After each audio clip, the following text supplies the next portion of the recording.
Hello, my name is Tony Jacobson and I'm with Fons and Porter. And in today's So Easy lesson, I'm going to teach you how to make 3-color hourglass units using the Fons and Porter 1/4" seam markers. And as you can see here, when you purchase them, you get 2 different sizes. And today we'll be using the shorter size because we'll be working with smaller squares. But it's nice and handy to have the 2 different sizes in case you're working with something bigger. Okay, what you'll need to start, what we're going to do is we're going to create these little units that have the 3 colors. They're the hourglass unit, but they've got 2 pink in this case, and a cream and a brown. And they will be used in like a star block like this. And what you can see is that this unit goes around your star. And so we're going to show you how to create this easily with a 1/4" seam marker. What you'll need to do is start with squares, and what your pattern will tell you what size squares you need. In this case, we're going to finish with a 1.5 inch pieced section. So we want to start with, you need to add 1 1/4 inches to whatever your finished square is going to be. And so in this case, we're starting with 2 3/4 inch squares, and that will get, when we're done trimming and everything, it'll get it down to the 1.5 inch square we need in the end. What you will do is you will take usually the lighter color of the 2 colors, and I had that upside down, but the lighter of the 2 colors is going to be where you're going to be able to see the markings you're going to do on the back of your fabric the best. So we're going to take the cream, turn it over, and then we're going to line up the Fons and Porter 1/4" seam marker so that the yellow line that's going down the middle bisects the 2 corners on your square. And then you'll hold that down, and with your marking pencil, you'll do a line on that side, and then you want to come back and do another line on your other side. What this is basically doing is giving you a 1/4 inch on either side of that center. And if you don't have the Fons and Porter 1/4" seam marker, what you can do is mark a line down the very center from point to point, and then just stitch a 1/4 inch on either side. But today we're showing you how to use the 1/4" seam marker to do this. Now that you've got that marked, you'll want to lay your 2 squares together, fabric facing so that the good sides are to each other. Line them up, square it off.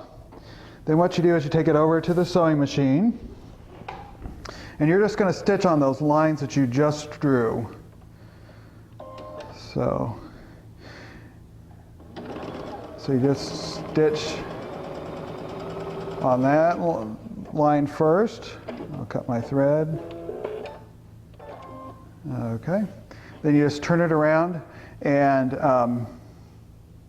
line it up on the second line. And if you're doing a lot of these, then this would be a good time to just chain piece them all the way through. You can just do the one side with all of them that you need, then turn them around and chain piece the rest of them.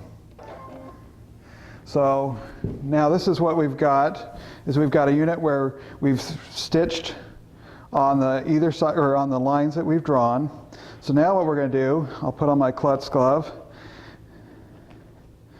because what you're going to do is you're going to take your rotary cutter, you're going to line your ruler up from point to point and just cut those in half. Now, I guess you don't necessarily have to do that because you've created your lines beforehand. So if you wanted to just take a pair of scissors and cut in the middle, it's not going to really matter in the end that it's not an exact 1/4 inch between the 2, because you've already created the lines where you needed on this. Let's set this over here. Now we're going to bring this over and we're going to press these. And what you want to, we're setting the seams first, and what you want to do is make sure that you always press to the same color. And so for this particular block that I'm making, we're going to press these towards the pink in both the cream color and in the brown ones that we'll do here in a second. So I like to just finger press a little bit before I set the seam. So this is basically the first units that you create. And that's what then you'll need to do a set or a pair that is done with the brown and with the pink. Again, the pink this time is the lighter one. So I went ahead, put my ruler or my seam marker on there, marked the 2 lines. Again, you would line these up and you would sew down the 2 lines. And I've already done that, so that we'll save a little bit of time here. And here I'll show you that if you don't want to get your rotary cutter out and put the klutz glove on, you can just stitch or just cut down the middle and you get the same effect. And here's where we want to make sure that we press these to the pink side. And here in a minute you'll see why that's so handy to do, because that's definitely going to help you in your next stage of doing this block.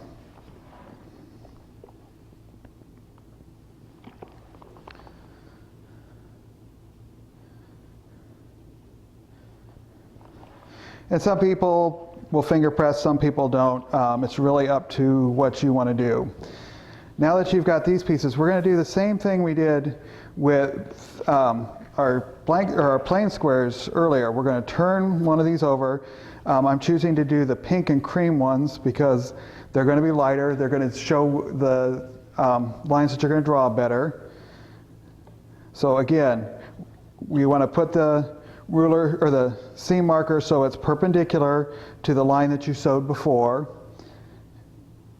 Line up on the yellow line from point to point and then draw on either side. I got a little movement there. So again, you're going to have a drawn line, and instead of showing you this all again, then what you'll do, here's where it's helpful to have